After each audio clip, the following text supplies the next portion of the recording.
Madame Sok Fatou Diop, présidente de l'Association nationale des assistantes et secrétaires du Sénégal. Tous les ans, nous célébrons la journée de la femme. C'est aussi un prétexte de nous regrouper et de parler de nos droits, de nous impliquer dans cette organisation de la semaine ou de la journée de la femme. Et je pense que qui dit mois de mars dit mois de la femme. Donc c'est pour nous une occasion de nous exprimer par rapport à cet événement qui nous est spécifique, nous femmes. La femme, elle est tout. La femme, c'est le pilier du monde. C'est la femme qui procrée. C'est la femme qui allaite. C'est la femme qui éduque. C'est la femme qui nourrit. Donc l'importance de la femme dans ce monde planétaire, je pense, est plus qu'importante. Son rôle est très, très, très important par rapport à tout ce qui se passe dans cette vie sur Terre. Elle joue un rôle extrêmement important. Compte tenu de toutes ces violences qui ont été notées sur les femmes en 2019, notamment sur de jeunes dames, de jeunes filles, je pense que cette année, la célébration de cette fête de la femme devrait être un moment de pure réflexion par rapport à ces violences. Heureusement que le président de la République, étant conscient du pourcentage élevé de ces violences faites aux femmes, a instruit l'Assemblée nationale de voter une loi pour protéger contre cette violence faite aux femmes. Et je pense que c'était la moindre des choses que nous pourrions attendre d'un président de la République. Les violences vont ex crescendo et de façon très récurrente dans presque je dirais pas tous les pays. En tout cas au Sénégal, là où nous sommes, nous avons vu une recrudescence extraordinaire de cette violence faite aux femmes et aux jeunes filles. Donc il faut voir comment y remédier, essayer de trouver des solutions et surtout connaître le pourquoi. Moi, la question que je me pose, c'est pourquoi cette violence faite aux femmes et aux jeunes filles? Ça, c'est une question, je crois, qui mérite d'être bien réfléchie, bien posée et bien traitée. Vraiment, on peut connaître les motifs. On ne peut pas donner tort aux parents ni à l'État. Bon, je dirais peut-être c'est une question d'éducation.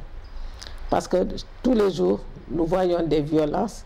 Si c'est spécifiquement dans les foyers, ce sont les maris qui sont violents, qui battent leurs épouses. Si c'est dans la rue, ce sont des individus que les gens ne maîtrisent pas, qui violentent les femmes, les agressent et les jeunes filles. Donc, où se situe la responsabilité? Vraiment, moi, je me pose cette question. Vraiment, je me pose cette question. Et c'est alarmant, c'est très alarmant. Bon, depuis quelques années, on parle d'autonomisation de la femme, surtout au Sénégal. Je crois qu'on a quand même vu des avancées à ce niveau. Nous voyons aujourd'hui que beaucoup de femmes sont dans des activités qui les fait vivre, qui fait vivre leur famille avec les financements.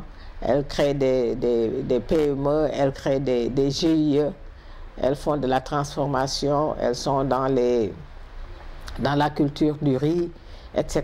Je pense qu'elles commencent à être autonomes quand même. Elles ont conscience qu'elles doivent être autonomes et elles commencent à s'y faire.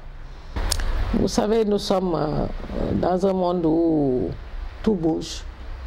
Et pour participer au développement de son pays, il faut être dans quelque chose. Il faut se munir de compétences qui pourraient vous donner des postes de responsabilité. Moi, je parlerai principalement de notre pays qui est le Sénégal. Nous avons vu que récemment, le Haut Conseil, HCCT, a été occupé par une grande dame. Le Conseil économique et social est occupé par une grande dame. Il y a beaucoup de directions ici au niveau du Sénégal qui sont occupées par de grandes dames, de ministères, etc. Je pense que ça prouve que la femme sénégalaise et africaine par essence a quand même un background qui lui permet d'accéder à ces postes. Et en quoi faisant? En se formant, en ayant un niveau de formation académique assez élevé quand même qui vous permettra d'occuper des postes. Moi, je pense que vraiment c'est une chose à féliciter. Les femmes sont aussi à féliciter dans ce sens. Elles se sont dit que nous ne sommes plus à l'ère où la femme doit rester à la maison, être une ménagère, éduquer, garder ses enfants. C'est vrai que ça, c'est notre rôle. Mais quand même, il faut que la femme sache qu'elle doit étudier, travailler, occuper des postes de responsabilité. Et nous notons aussi que tous les postes qui ont été occupés par des femmes, le résultat est là.